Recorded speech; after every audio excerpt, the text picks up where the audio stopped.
On the cover of the AARP, on the cover of the Rolling Stones, on the cover of the AARP. Wow, I woke up to this.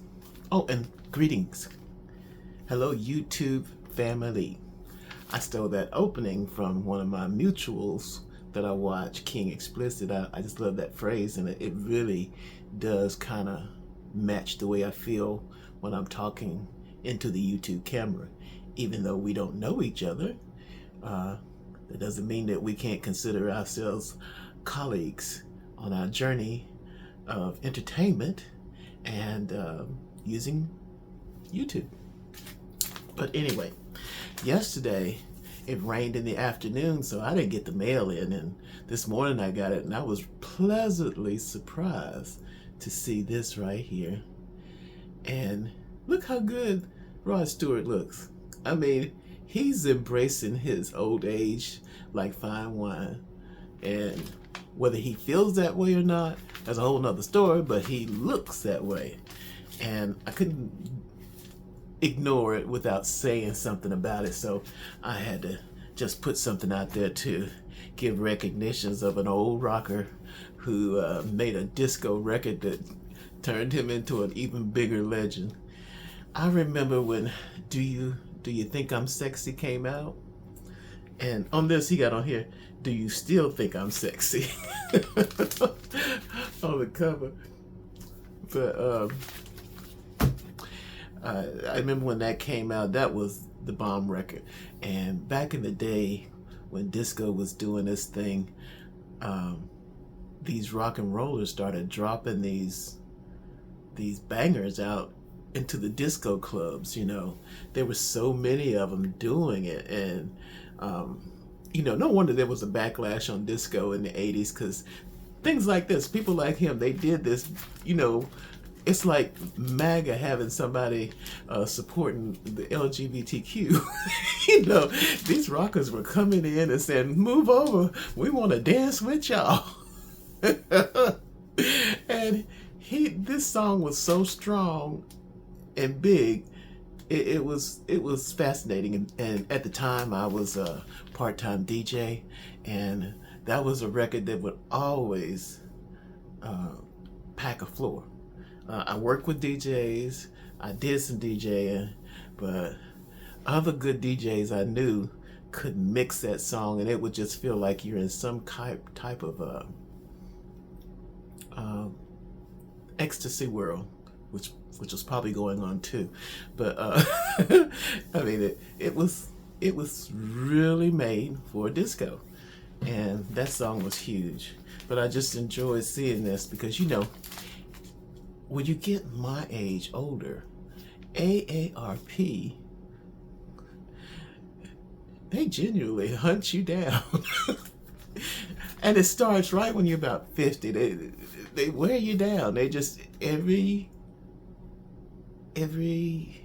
year from 50, you would start getting emails saying, "Would you like to join AARP?" They wanted you to join before you got 60. And you wouldn't respond, wouldn't say nothing. They kept emailing, and then these magazines started dropping down. And you know, you didn't sign up for that. You just didn't sign up for it. You know, but they started coming, and you know, that's always a signal that you are getting there. If AARP starts hitting you in your 50s and mid 50s, oh, you part of their world, and they won't let you go. I think I paid for an AAR membership once or twice over 15 years. You know, they send you a courtesy type of card to donate to AARP. Well, I don't really do that anymore, but they still send the magazine. They still send my emails to me. So if you want to know about things, this is the magazine. It really is, because once you go through it, you'll see all kinds of stuff. And oh wow, I just opened up to the centerfold. I was so captured by the cover, and the centerfold is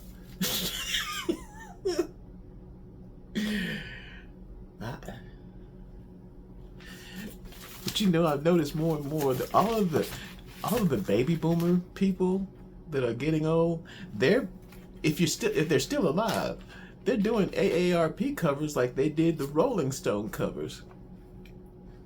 And it's absolutely fantastic to see that. And just the look on his face is just one where he says, yeah, I know I'm on AARP instead of Rolling Stone. yeah, I know. And he's 80 years old. You know, this is why I say, once you make a lot of money and stuff, sit your butt down and enjoy that money and take care of yourself and dress like you 25 and 35, because you can do that at 80, and he's doing it. It looks great. But yeah, I love this. I mean, I haven't looked at an AARP. Well, I have seen some of them, but I've just been noticing that the AARP covers are getting these baby boom people. You can say what you want about Gen X and Gen Z and Gen L and Gen 4 and whatever, but you know, the baby boomers, we had it going on. We did all the stuff that you do, only better. We do all the stuff that the young people did, and we kept our mouths shut. We didn't have the internet telling everything we did. People did things in secrecy back in the day. It was just always, it was spy missions this, spy missions that. You didn't have your phone to tell you things. You could only find out by getting in your car and driving by a house to see if somebody is there. And don't think people didn't do that. That was what they did. They didn't stalk you online because they couldn't, but they had a car. And if they didn't have a car, they had a friend that had a car. And they would, you know, it was well known. I had a friend that actually got in trouble because he got a citation or some type of warning from the police because he was, he was phone stalking someone. He was calling them up and hanging up, calling them up and hanging up. And next thing you know, the police came over and poor old Mike. they came over and gave him a warning because he was mad about something. You know, I don't know what Mike was mad about, but he wanted to contact these people constantly about something. They had some type of falling out, and that boy got on that phone and called them people so much the police had to come to his house and give him a warning. And the way I found out, he had it sitting on the counter. So, you know, you coming over to see your friends, seeing how they doing, what's going on and everything. And so we stand up there talking like, you know, young people talk and everything, talking about this and that. Well, we're going to go out to the club tonight and all this stuff. And then I sit down and look at the kitchen counter and I see this police sticker. I said, Mike, what is this about? Who have you been, what is this warning about stalking somebody? Oh, this is what he said. Oh, yeah. It's just a warning. They told me that I can no longer call so-and-so because I have been calling too much and basically hanging up and stalking them. And I had never heard of that before. It's just, I didn't even know they had a law for it, but they had tickets for it. So, this just reminded me of my heyday when I was young and crazy too. And believe me, anybody that looks like me now, in the 70s and 80s and 90s, we were off the chain because all of our stuff was physical. It was not digital. And not to say that it's any better than what's happening now, but it was fun. And so it was good to see this right here. And I just had to make a video talking about that. And I did find out the show that I was watching. I did want to mention that there's a show called 4 Seasons on Netflix with Tina Fey. It's LGBTQ friendly, and I think a lot of people would like it.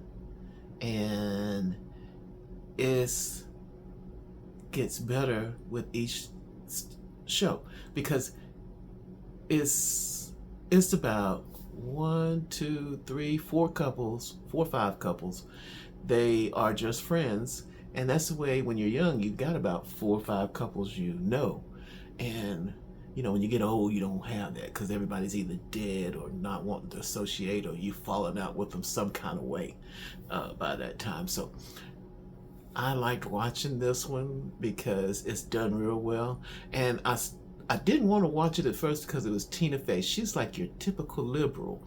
And I thought, well, here's Tina Fey with gay people. It's probably not going to be good. It's going to be overcompensating for this and that.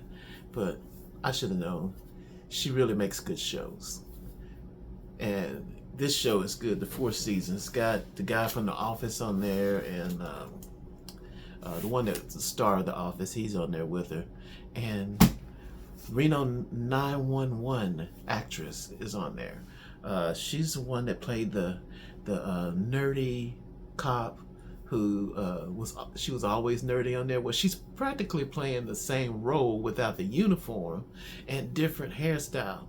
And then I thought, I didn't know if she would really be good on that, but she turned out to be good, and it's really good. I'm on episode, let's see, 6, I think episode 6 or 7. I'm not sure. I think I got 3 more episodes to go, because they make them in 8, and which is just crazy. I think they should make 2 years for these streaming shows at one time, and then time it out for a shorter period, and then go back and make 2 more.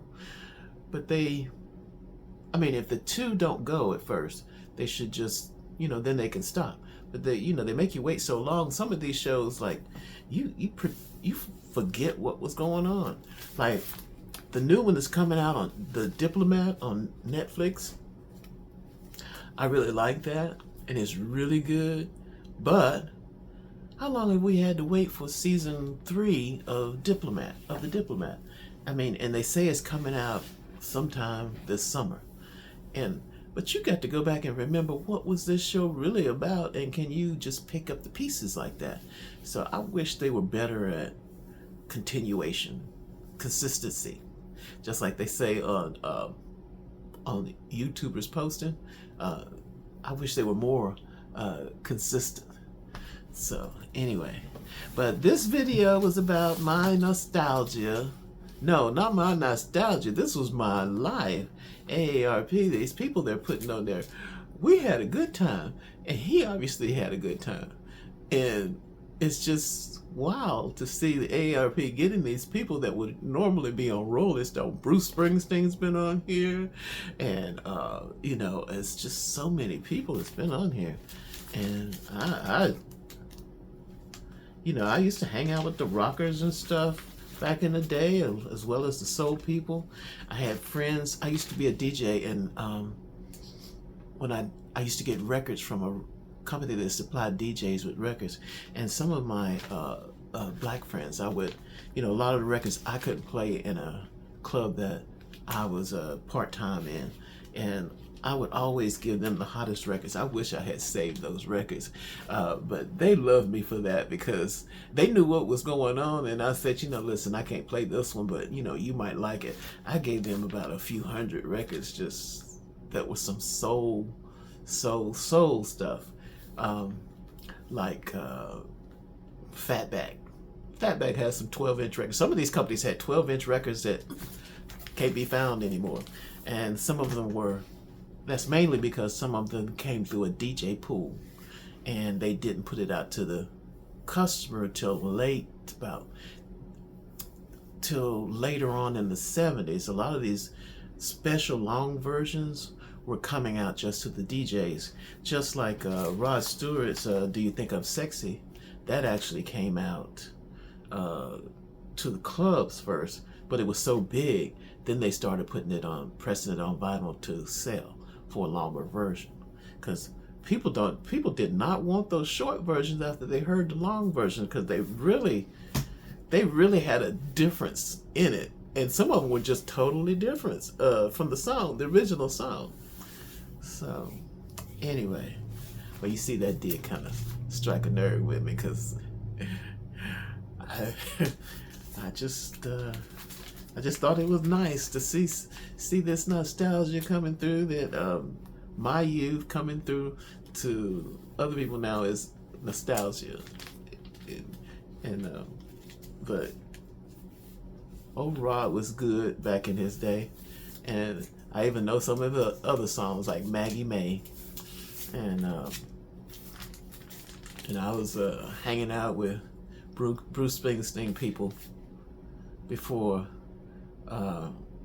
Bruce was what he is today. You know, right when he first started, I just thought he was just a good artist, and a lot of people did like him, but he wasn't, you know, he didn't start off as a superstar. He started off as a person that just put out some good records. Well, anyway, see, I got my trusty list right here, since I have mind gaps at times, so that I can talk to my YouTube family in a way that's somewhat coherent, because sometimes I get on here and I just kind of ramble and don't know which way I'm going. But I know there's a lot of news going on today. As Ella Fitzgerald would say, it's politics and taxes and people grinding axes. There's no happiness. Dun dun dun dun dun dun dun dun. Well, people on YouTube, you're the greatest, and I see why people keep posting videos, because even if you don't get any viewers or subscribers, it's just good to kind of release some of that